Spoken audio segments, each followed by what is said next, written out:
اوزر تشجعون برشلونه لو ريال مدريد؟ انا بالنسبه لي اشجع ريال مدريد. تدرون انه اقدر اجهز محل حلاقه ب 500,000 انا والشباب؟ تعالوا وياي. بالبدايه راح اخذ كرسي الحلاق وسعره 180,000. ويوجد أكثر من نوع وأكثر من موديل، والأسعار جدا مناسبة لكرسي الحلاقة.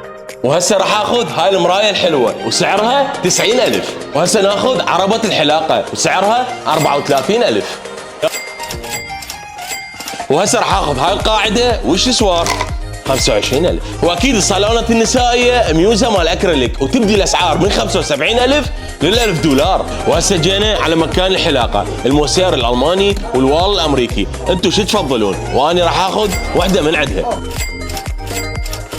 جميع اجهزه البشره موجوده بداخل هذا المكان، والاسعار جدا مناسبه.